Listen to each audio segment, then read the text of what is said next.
Hi, my name is Debbie Herbeck. One of the things that I have loved to do is to work with young women, middle school, high school, college age girls, and really help them encounter the Lord in a very deep and personal way, and then begin to grow in their relationship with the Lord. But because I work with young girls, I also work a lot with parents, and in particular with moms.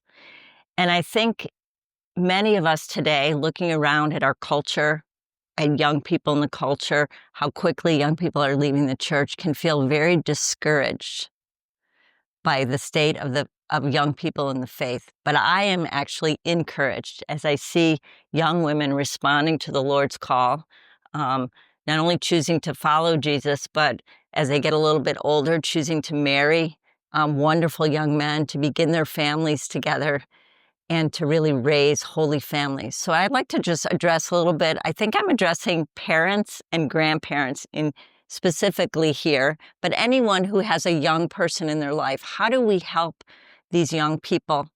And how do we stay in a mode of encouragement? Because they will pick up on it if we are discouraged by them and by their state. But how do we help them really grow in the Lord? But how do we be the people God is calling us to be in their lives as parents, as grandparents, as aunts and uncles, confirmation sponsors, whatever siblings, whatever role you have in a young person's life. So I just want to share a few things that I found helpful over the years, words of encouragement. The first thing I want to encourage you in is continue to grow yourself. We cannot give what we do not have. And if we want to lead young people, even within our home, into a deeper relationship with Christ, we need to be deepening our own relationship with Christ. Whatever season we are in our life, there's always more of Him to know, more of Him to love. And so we need to continue to grow our own personal relationship with the Lord. I think kids more than anybody else are aware of a dichotomy or a hypocrisy in adults. And if we're telling them the way we want them to live, but we're not living that ourselves, they will pick up on that. And they'll say, well, why should I do it if you're not? Or it doesn't seem worth it to you. Why should it be worth it to me? So as we're growing, it enables us to be an authentic witness to who Jesus is, to what this life is all about, to what it means to be a disciple. So continue to grow. Daily prayer, scripture reading, reception of the sacraments. Make it your aim to get your family to Mass every single Sunday. It breaks my heart to hear girls that we're working with who say, I'm beginning to really love Jesus, but nobody in my house goes to Mass. And I don't have a driver's license, and I can't get there. So this is our primary responsibility in our families, is to help our children grow in a most basic way by getting them to the sacraments in a regular way. As you get a little older, it's okay to let your kids know that you're still a work in progress, that your life isn't perfect, but we really are called to be the primary educators and evangelists and catechists of our children. So continue to grow in your own relationship with the Lord. The second thing is fight. Not fight with your child or with this young person, but fight for them. It's so important that we take a posture as spiritual warriors to really fight for the young people in our lives. There's a war out there, if you haven't noticed, and the enemy isn't the child or the young person that you disagree with or can't get along with. The enemy is not flesh and blood, it's powers and principalities. And we need to be able to recognize and identify that enemy and fight for young people. They need us standing by their side, fighting the battle for them, speaking truth into their life, helping them understand what the lies are in their own heads and their own minds and hearts that don't enable them to know what's true about them. We need to fight valiantly by praying for them, praying novenas for them, praying prayers of intercession for them, standing by their side as warriors. Some of you have heard me say this, but I actually have a real sword in my office. And I have it there so I am reminded, my team is reminded, but the girls are reminded as they come in that we're in a battle. We're in a spiritual battle. And we need to take up the armor of God and we need to fight. We need to fight for young people in our life every single day. So let's remember that we have an enemy, and that enemy is intent upon destroying the hearts and minds of young people. And we see that in our culture today. So instead of wasting a lot of time and energy, sometimes fighting against all the worldly powers and ideas and what we think should happen with our kids, let's address what's happening with the enemy, and let's fight that battle with our kids. So grow. You cannot give what you do not have. The second thing is fight. Be a warrior for your son or your daughter, your grandchild, and fight for them.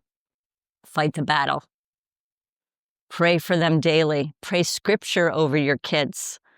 I love the Romans passage, which is so great to be able to remind your kids, if God is for us, who can be against us? Nothing can separate us from the love of God. Speak truth into their lives. One of the reasons we started a Bible study with these young women like 8 years ago was so that they're become immersed in the truth of who they are and who God says they are and who God is. And they get that from Scripture. So pray Scriptures for them and over them. And know that you're not fighting alone. You have the saints and the angels, the warriors in heaven who are fighting. Ask them. Join your prayers with them in heaven. And the last thing is, and it is really the first thing, is love, love, love. The deepest fundamental desire of every person and every young person is to be deeply loved, to be seen and known and loved. And young people might look for that love like we all do in the wrong places and in ways that can be potentially harmful or incomplete. But the cry of their heart is, love me. And so let's love well. Let's love our children and the young people in our life well. How do we love them well? Listen. Listen. Our instinct is often to want to fix them.